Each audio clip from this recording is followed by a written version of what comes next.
Bom, meus companheiros, meus amigos, meus irmãos e irmãs, boa noite a todos vocês.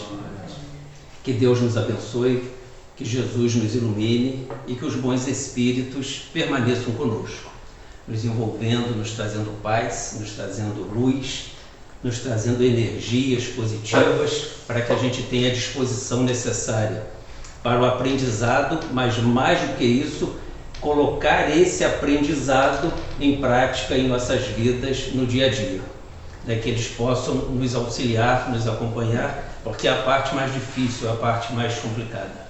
Boa noite, Francisco. Hoje nós recebemos o convite de estudarmos sobre Allan Kardec. E como se já não bastasse, como se falar de Kardec já não fosse uma tarefa bastante difícil, Vanderlei resolveu ampliar e colocar para nós Allan Kardec e a doutrina espírita, para ficar ainda mais difícil. Mas o prazer é bom que é em dobro, o prazer é o desafio é maior, o prazer então é em dobro.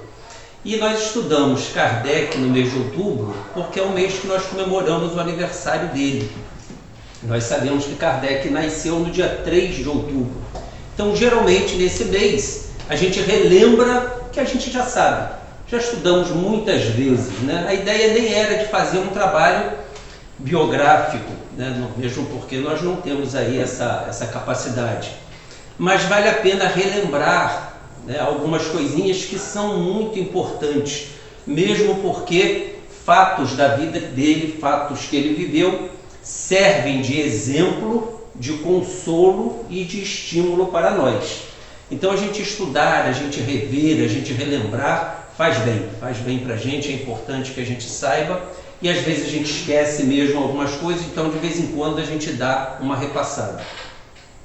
E para fazer essa repassada e seguindo aqui o tema que nos foi proposto, que é fazer uma ligação de Allan Kardec à doutrina espírita, nós devemos lembrar o Cristo falando sobre o Consolador prometido. O Cristo, quando já estava naquele momento de despedida com os seus apóstolos, e sempre quando eu lembro nisso, quando sempre me vem à mente, eu me coloco nessa cena, eu sou meio metido a besta, Então eu pego, o que eu faço? Eu me enfio lá nessa cena, e lógico que eu não me coloco na figura de nenhum apóstolo, mas eu me coloco na figura daquele penetra que está escondido lá no cantinho, só escutando.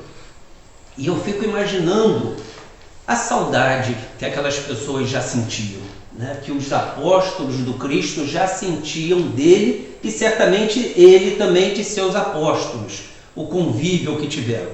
Quando nós convivemos com alguém e gostamos, quando a gente precisa se separar é dolorido, aquilo nos causa uma dorzinha, nos causa um determinado sofrimento, e aquele momento de despedida era um momento dolorido, era um momento de sofrimento para os apóstolos que amavam o Cristo, que viviam ao lado dele.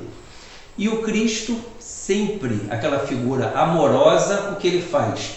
Ele consola os seus apóstolos, ele consola aqueles que naquele momento sofriam pela sua partida, que já se aproximava. E eles já sentiam isso, porque o Mestre já vinha avisando, o Mestre já vinha alertando que estava chegando o momento que ele precisaria ir embora. E nesse momento, então, o Cristo fala para os seus apóstolos, e nós encontramos essa narrativa lá no Evangelho de João, no capítulo 14, versículos 15 a 17 e 26. E olha o que o Cristo diz para os apóstolos nesse momento. Se me amais, guardai os meus mandamentos. Olha só, se me amais, guardai os meus mandamentos. E nós precisamos refletir bastante nisso, porque nós achamos ou desejamos amar o Cristo. Nós queremos ter uma determinada intimidade com o Cristo, a gente quer uma determinada aproximação. E ele diz, se me amais, guardai os meus mandamentos, ou seja, observe, não se esqueça, não deixa lá no fundo do baú. Se você me ama, faça isso. E eu rogarei a meu Pai, e ele vos enviará outro Consolador. Jesus se coloca aqui na figura de Consolador. Ele tinha como missão não só esclarecer, não só nos trazer a lição de amor, mas também consolar. Não foi à toa que seu discurso de abertura foram as bem-aventuranças, foi o discurso das bem-aventuranças, aonde é toda uma consolação, aonde ele fala para os sofredores. Então Cristo veio nos mostrar a figura de Deus, Cristo veio nos mostrar as leis que regem, a lei de amor que rege o universo, a lei de amor a Deus e ao próximo, mas também veio consolar a todos nós que em determinado momento sofremos. Então ele tem esse papel de consolador, de aliviar as nossas aflições. E ele então diz: eu pedirei a meu Pai para ele enviar um outro consolador. É aquele que ama intensamente, ele não quer deixar o seu amado sozinho. E ele, na necessidade de partir, deseja que alguém permaneça, consolando, aliviando as dores, os sofrimentos daqueles que permanecerão ainda no mundo que é todo ainda de sofrimento, muito mais naquela época, muito mais naquele tempo.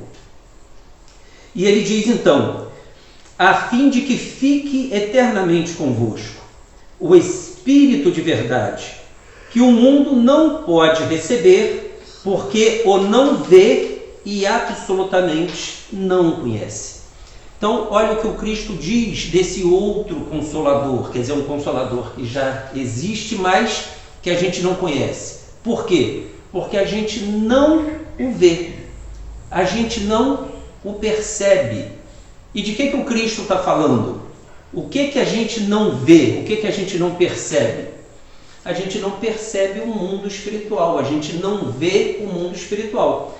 Enquanto estamos no corpo de carne, nós percebemos o mundo material. Então eu vejo todo o mundo material à minha volta, mas eu não vejo o mundo espiritual. E como eu não vejo, eu não tomo conhecimento, eu não sei da existência dele.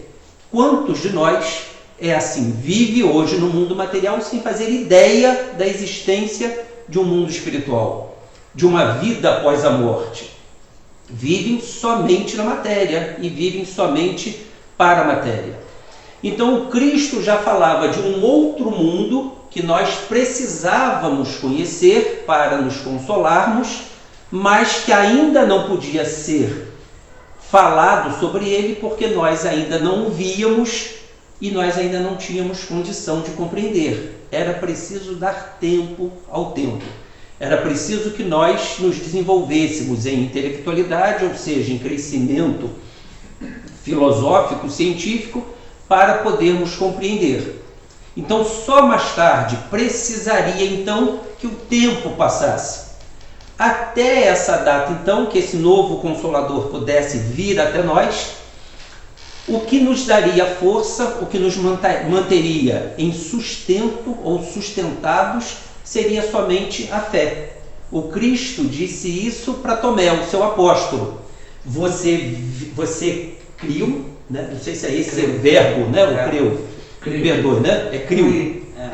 Porque viu. Bem-aventurado é aquele que crer sem precisar ver.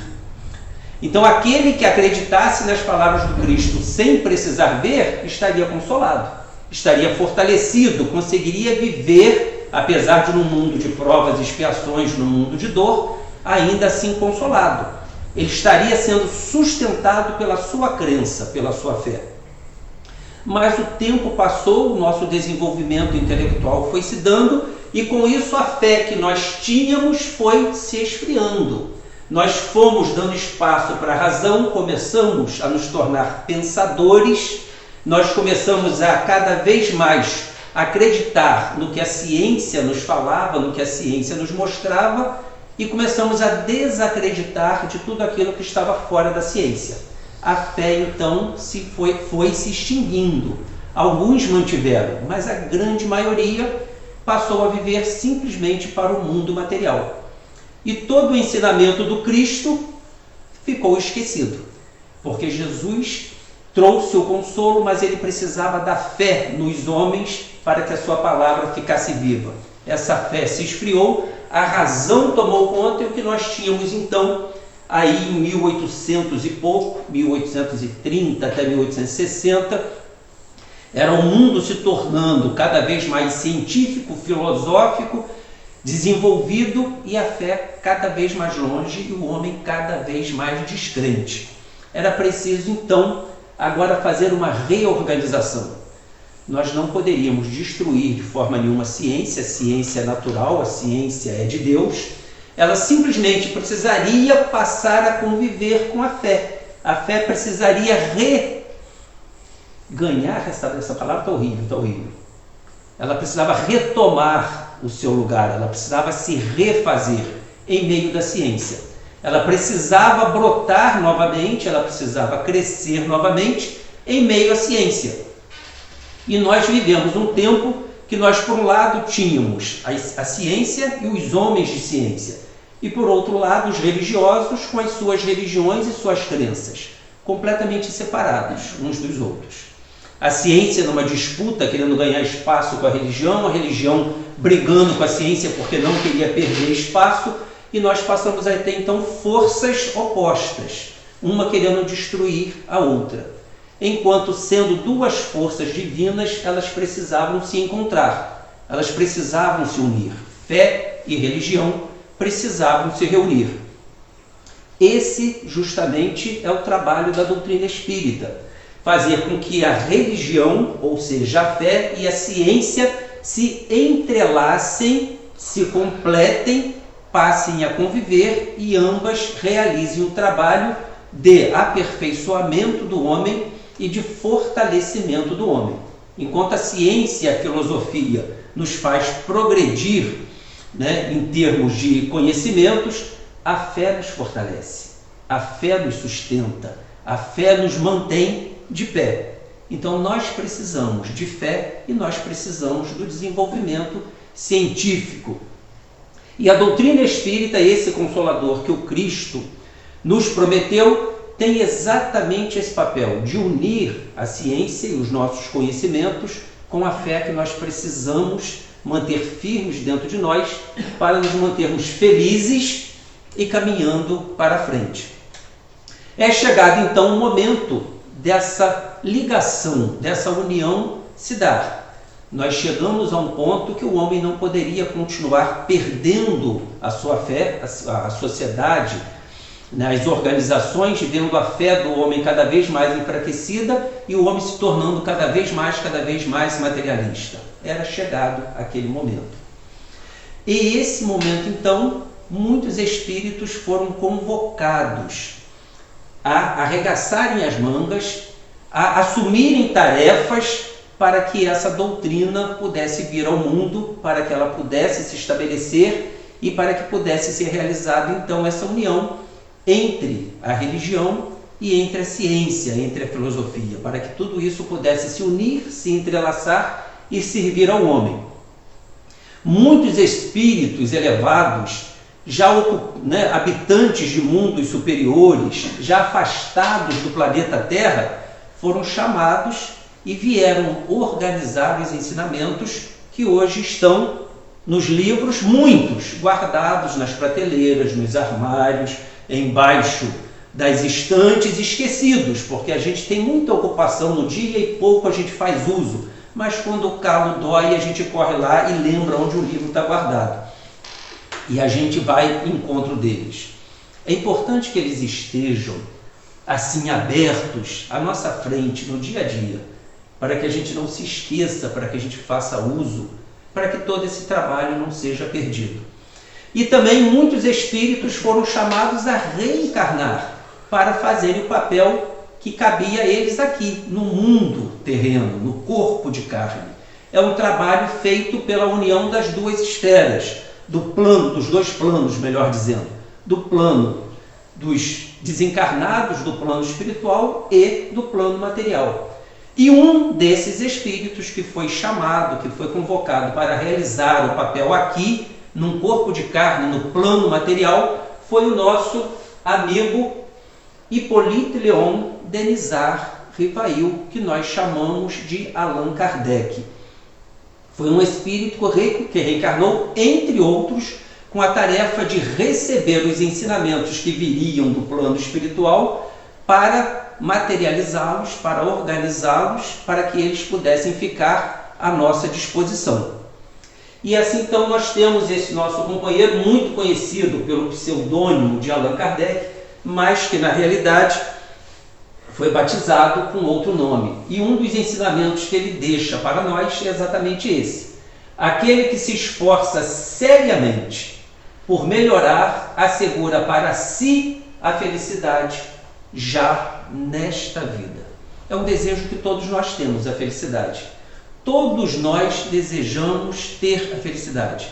E muitos de nós adiamos essa felicidade lá para frente. Ah, não, quando eu desencarnar eu vou para um lugar bom, quando eu desencarnar eu vou encontrar com muitos espíritos amigos, e a gente vai adiando. Mas a realidade é que nós podemos já irmos implantando a felicidade dentro de nós já desde essa vida. Nós não precisamos esperar absolutamente nada. A felicidade ela já está ao nosso alcance. Depende de nós esticarmos os braços para alcançá-la ou não. Se quisermos ficar sentados, parados, de braços encolhidos, o problema é nosso.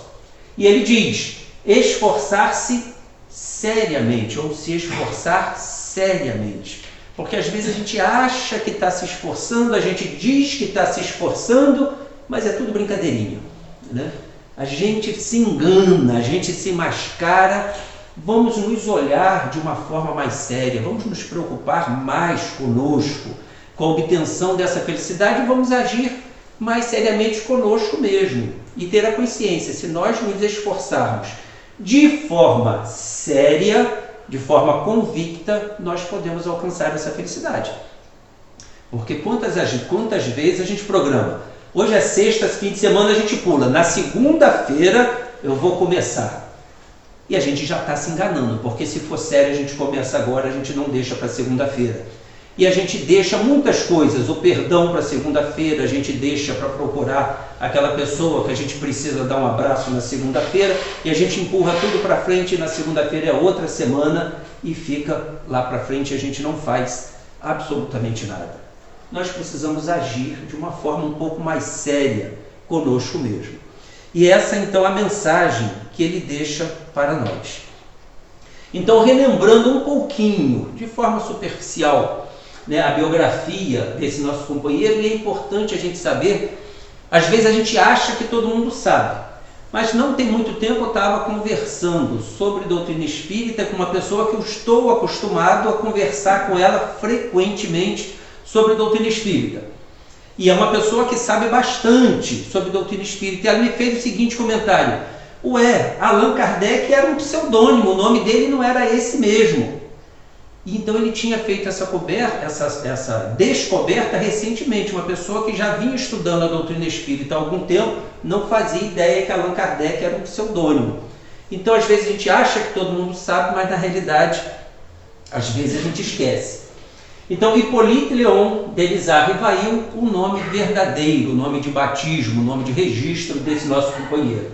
E ele nasceu lá na cidade de Lyon, na França. Olha o detalhe, às 19 horas, né? Vamos deixar bem rica a nossa biografia. Que excesso! Do dia 3 de outubro de 1804. Quem é bom de conta, ele faria quantos anos? E todo mundo ruim de conta, mas todo mundo bom de espiritismo. Se perguntar sobre o Evangelho, todo mundo responde. Isso é o importante. Então, mas ela até pegou a calculadora para fazer as contas. Maravilha. Então, no próximo dia 3, domingo... 217 anos. Tá vendo? 2 séculos e mais um... 2 séculos e mais um pouquinho, né? Mais 2 décadas. Que esse companheiro retornou ao plano físico para realizar um trabalho. Então, lá a data que ele chega de volta, né, ao nosso plano material para realizar um trabalho. E ele nasceu então lá na cidade de Lyon, na França. Botei ali a localização no mapa para a gente ver onde fica essa cidade. E alguns detalhes pequenos, né, sobre esse nosso companheiro. Descendente de família católica, de nobres e dignas tradições. Isso consta lá na biografia de Allan Kardec. Ele é descendente de uma família francesa muito bem considerada, né? Uma família de pessoas muito dedicadas, né? O pai dele era um juiz, a mãe uma dona de casa, mas também escritora, e uma família muito bem considerada, uma família de tradição, uma família de costumes adequados, vamos dizer assim, principalmente, né, à época. Seu pai era juiz e grande número de seus antepassados se tinham distinguido na advocacia, na magistratura e nos problemas educacionais. Isso mostra para a gente que ele reencarnou numa família que pudesse dar base, que pudesse dar sustentação para o trabalho que ele deveria realizar lá na frente. Certamente, uma boa semente lançada numa boa terra dará frutos em muito maior quantidade e num espaço de tempo menor. Se a gente tem uma boa semente, mas que está lançada num solo ruim, certamente ela terá dificuldade de germinar. Da mesma forma, se a semente não for boa, num excelente canteiro também, nós não teremos aí grandes frutos. Mas quando nós temos a boa semente num bom canteiro, a possibilidade do sucesso é maior. E foi por isso que ele reencarnou numa família de tradição, numa família ligada à religião, para que ele também tivesse essa base religiosa cultivada desde cedo e para que ele então pudesse, já desde cedo, não é adquirindo porque ele já tinha, mas reforçando, relembrando todo o seu cabedal de conhecimentos e de virtudes para mais tarde poder desenvolver o seu trabalho. Ele estudou, os seus primeiros estudos ainda em casa, com a sua mãe, com o seu pai, e fez os seus primeiros anos ainda na França, na cidade de Lyon. Mas aos 10 anos de idade ele é retirado, ou ele é enviado pelos próprios pais para a Suíça, onde ele vai para um colégio de tradição. Rivail realizou seus primeiros estudos em sua cidade natal e aos 10 anos de idade é enviado para Yverdon, na Suíça, para completar seus estudos no Instituto de Educação do professor João Henrique Pestalozzi. E aqui eu aportuguesei, se é esse o termo, o nome dele, porque a gente vai se meter a falar nomes estrangeiros e sai uma coisa pavorosa. Então eu peguei já, botei para o português porque fica muito mais fácil e a gente então, né, não fica pagando mico. E ele vai então para o Instituto de Educação do professor Pestalozzi. E esse instituto era um instituto de destaque em toda a Europa. Era um instituto de educação que se destacava entre todos os institutos, todos os colégios, né, em toda a Europa. E os pais, muito preocupados com a educação dos seus filhos, do seu filho, querendo que ele tivesse uma boa formação, então envia, né, abre mão da presença do seu filho no seu lar. Hoje em dia, apesar de não ser distante a Suíça da cidade de Lyon, mas sempre uma distância. E hoje, né, naquela época, era da viagem de trem, e não era trem-bala naquela época. Então é sempre um momento que você precisa tomar uma decisão, e às vezes uma decisão difícil. Uma criança de 10 anos de idade sai da companhia dos pais e vai para um instituto, justamente para que ele tivesse uma boa formação. E eu fico pensando aqui, certamente os seus pais já fizeram isso envolvidos pela espiritualidade. A espiritualidade envolvendo seus pais, manda porque vai ser necessário, manda ele para lá agora porque é preciso, e então ele vai. E já desde essa idade, ainda uma criança de 10 anos de idade, ele já apresentava algumas características. Olha só, altamente inteligente, perspicaz observador, compenetrado de seus deveres e responsabilidades, demonstrando franca inclinação para as ciências e para os assuntos filosóficos. Uma criança já demonstrando franca inclinação para as ciências e para os assuntos filosóficos. Por isso que a gente percebe que é um espírito que já veio preparado, que já trouxe toda a sua bagagem, precisava apenas despertar tudo isso.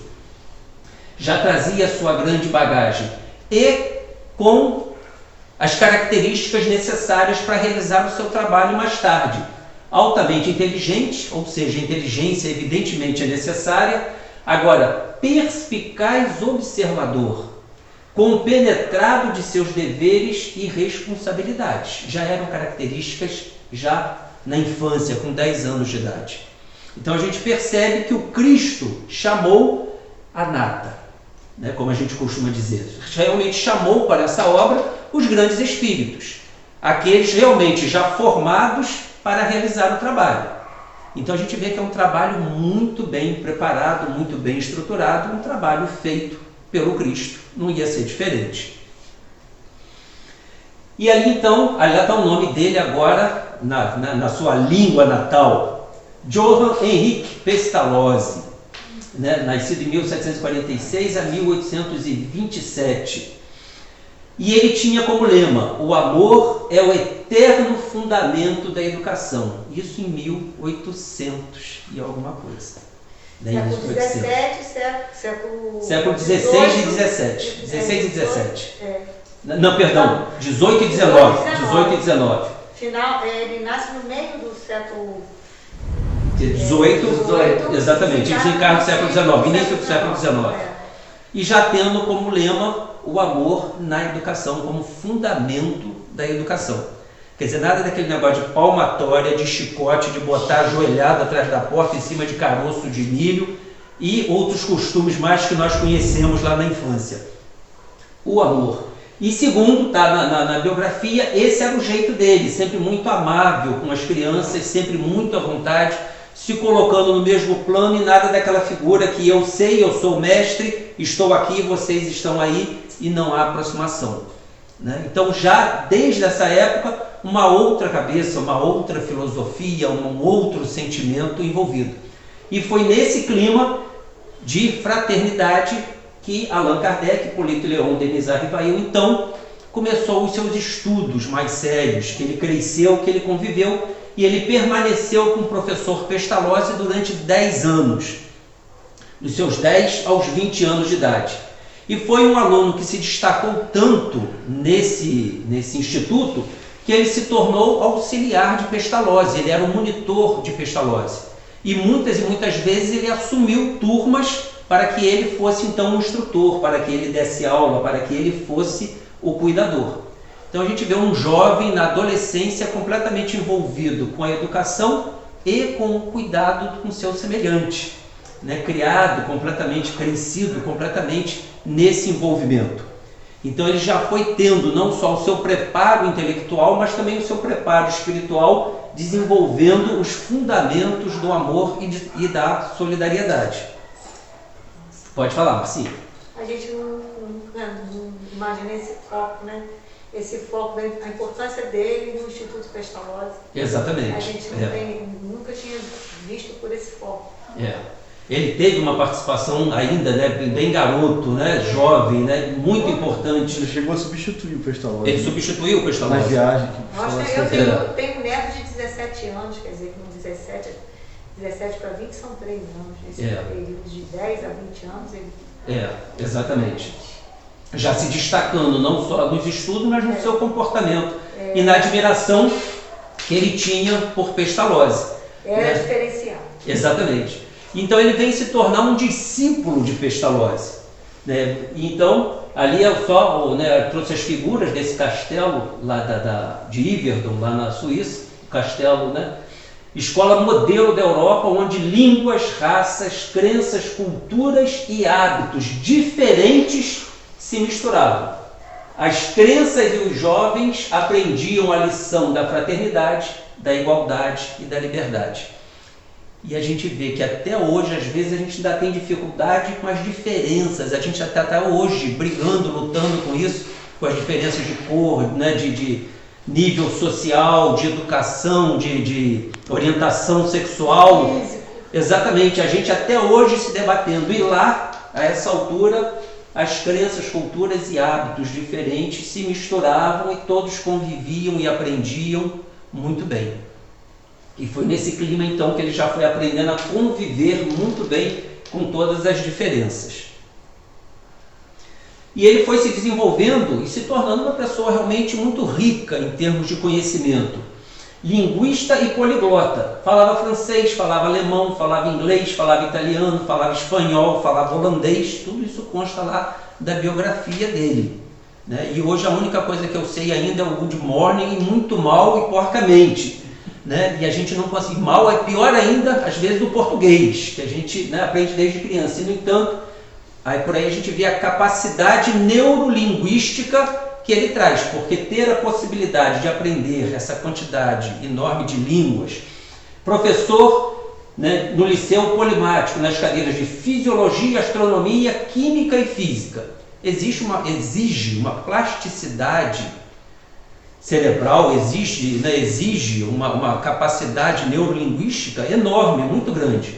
Então a gente vê que realmente era de uma inteligência de destaque, era uma pessoa que tinha uma capacidade de aprendizado, de desenvolvimento muito grande, e então a gente percebe que realmente era um espírito preparado, reencarnado num corpo também, vamos dizer assim, dando-lhe as possibilidades para executar os seus trabalhos.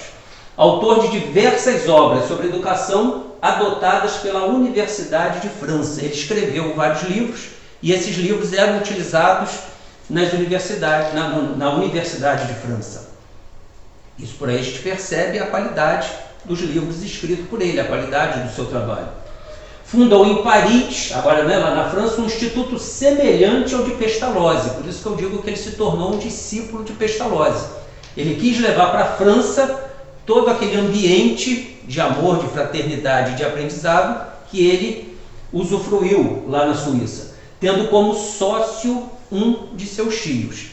E talvez tenha sido esse o problema, porque foi justamente essa sociedade com seu tio que o levou mais tarde a uma situação financeira bastante difícil, e ele precisou vender o instituto, ele precisou se desfazer do instituto para pagar dívidas que tinham sido contraídas pelo tio, e ele precisou usar de recursos pessoais para pagar dívidas do instituto, para que ele então pudesse não ficar devendo a ninguém. E ele ficou então numa situação financeira bastante difícil. E Allan Kardec, o Hippolyte Léon, ele, além de seus estudos que nós vimos, ele também era muito interessado pelo magnetismo. E ele foi um grande estudioso de Mesmer, ele estudou muito as obras de Mesmer sobre o magnetismo. Mesmer foi um médico austríaco, criador da teoria do magnetismo animal. E olha o que Mesmer dizia. De todos os corpos na natureza, é o próprio homem que com maior eficácia atua sobre o homem. Esse já era o pensamento de Mesmer, que é lá, eu não botei a data aqui, deve estar no outro, talvez, slide, mas ele é de 1775. Você achou em algum lugar? 1775. E ele já acreditava que o homem era aquele melhor que agiria sobre o outro homem. Então, isso nos mostra essa nossa necessidade de interação e de auxílio. E Mesmer dedicou-se a longos estudos científicos, chegando a dominar os conhecimentos de seu tempo. Época de acentuado orgulho intelectual e ceticismo. Quer dizer, o homem acreditava só na matéria, no que a ciência demonstrava, e não acreditava em mais absolutamente nada. E ele acreditou naquilo que não podia ser visto, mas podia ser experimentado e sentido. Então ele está bem à frente, Mesmer está bem à frente, ele já acredita e ele lança seus estudos. Em 1775, após muitas experiências, Mesmer reconhece que pode curar mediante a aplicação de suas mãos. Acredita que dela desprende um fluido que alcança o doente. Ele acreditava e ele ensinava isso, e Allan Kardec se interessou ainda jovem, muito jovem, ele se interessou por isso e ele estudava, e ele se tornou também um estudioso e aplicador do magnetismo. E ele tinha conhecimentos, Allan Kardec tinha conhecimentos também nessa área do magnetismo. A gente vê então agora ele se despertando para o lado do irracional, para o lado invisível, exatamente. Ele é um homem embasado na ciência, na filosofia, no pensamento, mas agora ele começa também a despertar aquele lado para aquilo que a gente não vê, como Cristo nos diz. Ele começa a desabrochar e ele então começa a se dedicar a esses estudos. Por curiosidade, trouxemos ali a sua esposa. Ele se casou com Amélie Gabrielle Boudet, uma senhora 9 anos mais velha do que ele, professora e escritora. Casaram-se em 6 de fevereiro de 1832. E existem algumas mulheres que dizem que ele só fez o que fez porque tinha ela do lado dele. Né? Todas as mulheres falam isso. Eu acredito. Eu acredito. Mas a vida é sempre uma caixinha de surpresas, né? Nunca, na vida de ninguém, principalmente dos missionários, é um mar de rosas, é uma tranquilidade, é uma paz. E ele teve os seus momentos de grande dificuldade, ele teve os seus momentos difíceis. Ele teve a falência do seu Instituto de Educação, como eu já citei, e ele teve a falência do comércio, onde havia aplicado o que sobrou do dinheiro. Uma vez Beth falou que abriu um negócio para ela, acho que uma papelaria. Eu falei, não faz isso porque a gente vai morrer de fome. Porque tudo que ela vê, passa uma criança, olha, ela fala, toma. Passa, olha, ela fala, toma. Se a gente vai ficar sem nada em pouquíssimo tempo, porque vai entrar um pobre, vai olhar, ela vai pegar e dar no mesmo momento. Eu fico imaginando que ele devia fazer a mesma coisa. O comércio dele deve ter ido à bancarrota justamente em pouco tempo por causa disso. É uma pessoa de sentimentos fraternos, vê a necessidade do outro, logo abre mão, passa para frente e fica sem, e a gente sabe que o comércio não funciona assim. E ele se viu em momentos difíceis de financeiros, ele passou por dificuldades financeiras. Para então sobreviver, ele encarregou-se da contabilidade de 3 casas comerciais, escrevia à noite gramáticas, aritméticas, livros para estudos pedagógicos, traduzia obras inglesas e alemães e preparava os cursos de Levi Álvares. Sem óculos eu enxergo um pouco. Ministrava cursos gratuitos de química, olha só, gratuito. Está na situação difícil, mas não consegue. E ministrava cursos gratuitos de química, física, astronomia e anatomia. E a gente vê então a pessoa com uma vida super sobrecarregada, super ocupado, precisando fazer isso para se manter. À luz de vela. À luz de vela, exatamente. Mas o lado filantropo, o lado sensível, nunca fica apagado. E hoje a gente reclama de tudo, a gente não tem tempo e a gente não pode, com todas as condições, e a gente deixa de fazer muita coisa porque não pode. É por isso que não fui eu chamado para organizar a doutrina espírita, né? Já fica bem claro isso. Por que nós não somos chamados ainda para grandes missões ou grandes realizações? Nós não. Hã? Nós não, né? Entendi o recado. Né? O espírito ele tem que vir... Pessoas mais atrasadas. O espírito ele tem que vir envolvido pela vontade. Ele tem que querer, ele tem que estar determinado. Ele tem que estar determinado por aquilo que ele vai realizar, senão ele não realiza. E então, em determinado momento da sua vida, esse homem super ocupado, passando por dificuldades financeiras, mas muito respeitado, ele então ouve falar sobre as mesas girantes ou as mesas falantes, que havia virado moda em Paris. Os salões de festa se enchiam justamente para que o povo, a sociedade, pudesse observar aqueles fenômenos maravilhosos das mesas, né, chegando à altura de 2, 3 metros de altura no salão, depois caindo, se espatifando, chamando a atenção de todo mundo. Mesas pesadas que rodavam para um lado e para o outro e que de repente começaram a conversar por meio de batidas, por meio de sinais. Evidentemente que isso chamou a atenção de muita gente, mas simplesmente para o efeito. Simplesmente o efeito chamou a atenção e as pessoas se satisfizeram com os efeitos. Como nós muitas vezes agimos dessa forma. Nos deslumbramos com os efeitos, achamos maravilhosos e ficamos neles. A causa, o que existe de profundo, o que existe de importante, a gente nem percebe, aquilo fica para lá. A gente vai atrás dos efeitos. A gente diz que vai fazer uma reunião mediúnica, a casa enche. Se deixar a porta aberta, lota. Agora, se a gente for estudar o Evangelho e falar de perdão, de amor ao próximo, já tem um pouquinho menos de gente envolvida. São os efeitos que chamam a atenção. O próprio passe, né, Serginho? O próprio passe. Você toma um passe, você se sente bem, a gente tem que refletir naquilo que a gente recebeu. A água fluidificada, tem gente que manda a garrafinha pelo amigo, né? Leva para mim e fluidifica, porque não quer nem ter o trabalho de ir, né? Ele quer o efeito da água. É visível que a gente não vê, exatamente. mas não quer saber por Isso eu não estou falando daquelas pessoas que às vezes não podem ir e mandam água não, tá, gente? Estou dizendo aquelas pessoas que não querem ir nunca, mas querem receber o efeito. Não, bota meu nome lá no livro de prece. Exatamente. São hábitos que nós ainda temos até hoje. E Allan Kardec, né, Hipólito Leão, agiu exatamente de forma oposta. Enquanto era só efeito, enquanto era festa, enquanto era tumulto, ele não se interessou. Não tinha tempo, e nós vimos que ele não tinha tempo para isso. Mas depois de algumas pessoas sérias falarem sobre ele e que as mesas estavam respondendo a perguntas de forma interessante e inteligente, aí mudou de figura. Mesa respondendo pergunta de forma inteligente, aí tem alguma coisa. E é então nesse momento que ele se interessa, né?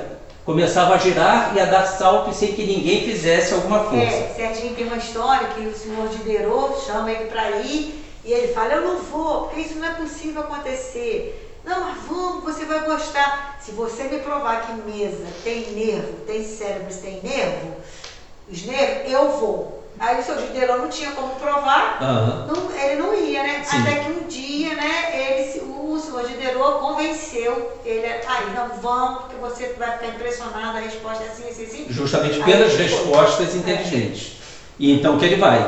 Só nesse momento que ele então se dedica e que ele realmente vai e ele fica impressionado, porque ele, pesquisador e muito observador, como desde criança, ele percebe que não havia nada mexendo naquelas mesas, que não havia nada externo. Então que existia alguma coisa por trás daquilo. Então aquilo desperta a sua curiosidade e agora a gente vai descobrir o que tem aí e é o momento que ele se interessa. E já vencida a fase das mesas girantes, os próprios espíritos orientaram que eles poderiam utilizar as pranchetas no lugar das mesas, porque eu fico imaginando o trabalho que os espíritos não tinham para ficar batendo com o pé da mesa. Então era muito mais fácil a cesta.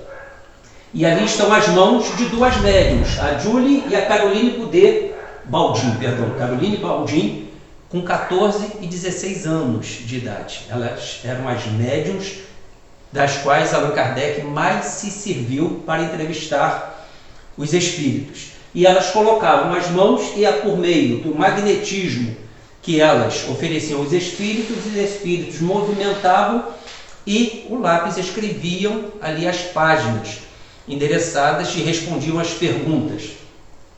E fato também bastante interessante é que uma determinada feita, essa prancheta, ela girou e ela parou com o lápis apontado para Kardec, que estava à distância observando.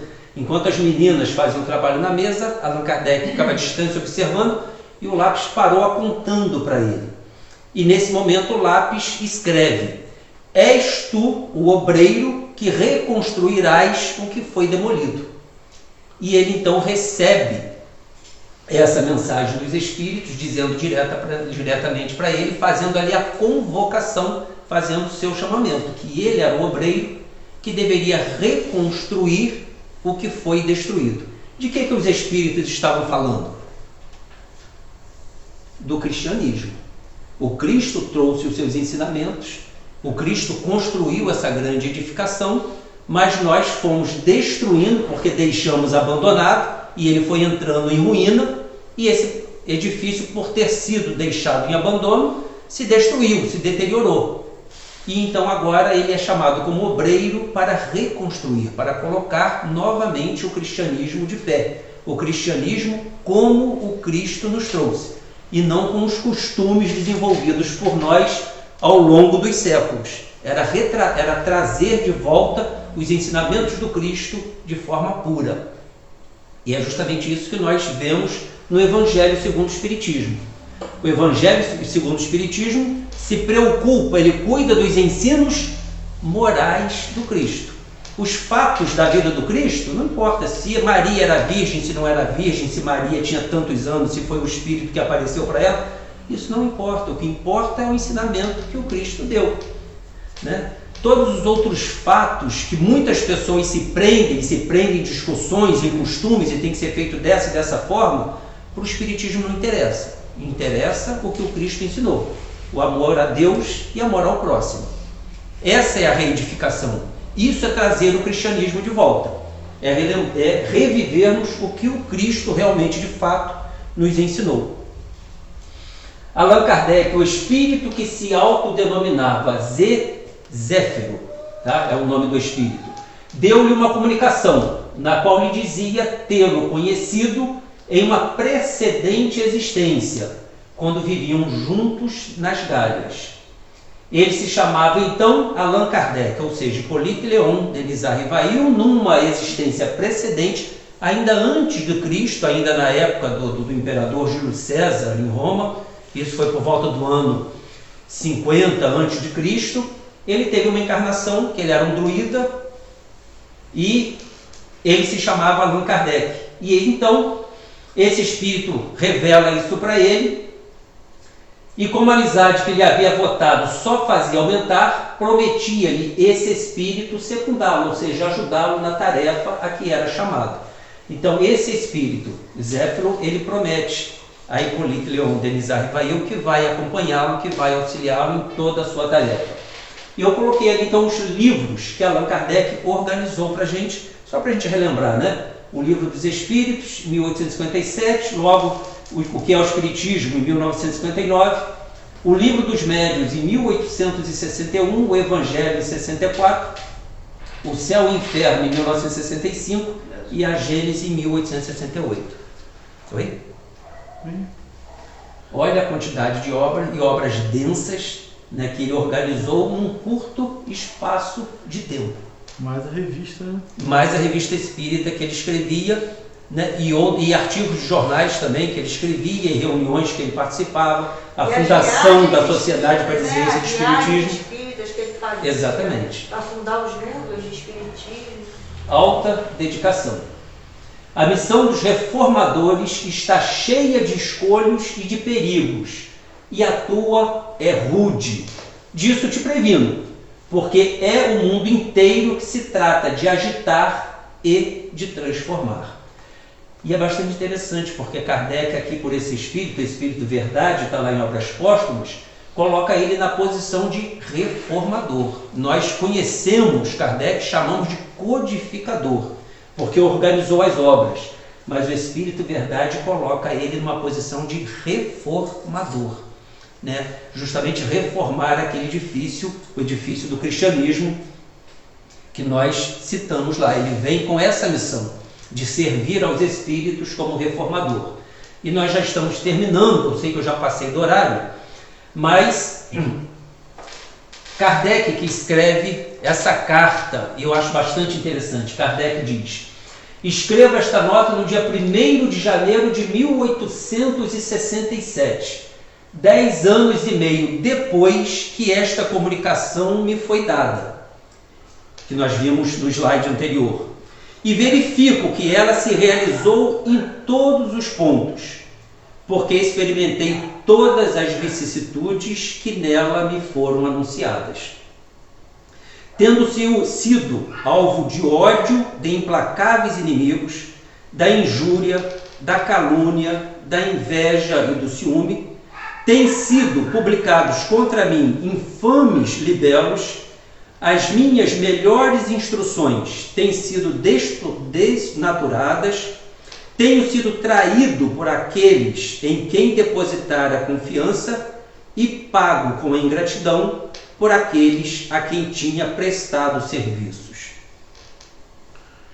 A Sociedade de Paris tem sido um contínuo foco de intrigas, urdidas por aqueles que se dizem a meu favor e que, mostrando-se amáveis em minha presença, me detratavam na ausência. Pessoas de duas caras não é de hoje. E confusão em centro espírita começou com Allan Kardec. Por aí a gente já dá para perceber que não é nada novo. Disseram que aqueles que adotavam o meu partido eram assalariados por mim com o dinheiro que eu arrecadava do espiritismo. Não mais tenho conhecido repouso. Mais de uma vez sucumbi. Sob o excesso do trabalho, tem-se-me alterado a saúde e comprometido a vida. Entretanto, graças à proteção e assistência dos bons espíritos, que sem cessar me têm dado provas manifestas de sua solicitude, sou feliz em reconhecer que não tenho experimentado um único instante de desfalecimento nem de desânimo, e que tenho constantemente prosseguido na minha tarefa com o mesmo ardor, sem me preocupar com a malevolência de que era alvo. Segundo a comunicação do Espírito Verdade, eu devia contar com tudo isso, e tudo isso se verificou. É a nota que ele escreve. E por aí então a gente percebe a vida difícil, a vida atormentada que o nosso companheiro teve e mesmo assim desempenhou, né, com grande afinco e uma obra maravilhosa a sua tarefa. Allan Kardec então ele desencarna dia 31 de março de 1869, durante um trabalho que ele fazia de mudança da sua biblioteca. Ele organizou todos os seus livros, que ele estava de mudança, para um lugar mais amplo, mais arejado, onde as pessoas poderiam ter mais conforto. E nesse momento, então, ele infarta, ele sofre um ataque cardíaco, ele cai sobre os livros e ele é encontrado morto ali durante esse trabalho, né? Então, ele começou o seu trabalho ainda muito cedo e ele foi até o último instante. Ele desencarna trabalhando pela doutrina espírita e trabalhando fisicamente, não foi só intelectualmente. Foi um grande trabalhador da área intelectual, mas também um trabalhador da área, né, que arregaçou realmente as mangas, literalmente falando. Foi uma entrega total. E justamente pela idade, ele desencarna aos 64 anos de idade. A gente percebe que o que ele diz na sua nota é verdadeiro. A sua saúde já vinha se desgastando, porque desencarnou relativamente jovem, né? Justamente por causa, fruto de um árduo trabalho, de uma entrega total, de um desgaste. E ele deixa então para nós essa mensagem: nascer, morrer, renascer ainda e progredir sem cessar. Tal é a lei. É a lei da reencarnação, é a lei do progresso que nós aprendemos com a doutrina espírita. Nascemos e morremos e renascemos. E da imortalidade. E da imortalidade. E sempre para progredir. Sempre, em todo momento. Não é progredir quando é jovem ou quando é velho. É sempre. É do momento que a gente reencarna até da próxima vida e a gente continua. No invisível e no invisível. No invisível, exatamente. Então a gente tem aí, resumidamente, a vida de um grande tarefeiro que trouxe para nós uma obra maravilhosa, uma obra que ele recebeu dos Espíritos, mas não recebeu pronta, bonitinha, né? Ele teve um trabalho imenso de organizar toda essa obra. E quando a gente pega o livro dos Espíritos, mais de 1000 perguntas, ele coloca aqui no início que a obra não é dele, a obra é dos Espíritos. Ele faz questão de mencionar isso. Mas as 1000 perguntas foram deles. As respostas é trabalho dos Espíritos, mas as perguntas é da inteligência dele. Então ele também teve participação intelectual. Ele teve a percepção, ele teve a sensibilidade, ele teve a inteligência de elaborar as perguntas. Então a gente percebe um espírito grandioso chamado pelo Cristo para trazer uma obra para nós e nós devemos hoje aproveitar. Porque se não fizermos isso, nós mesmos que vamos nos arrepender.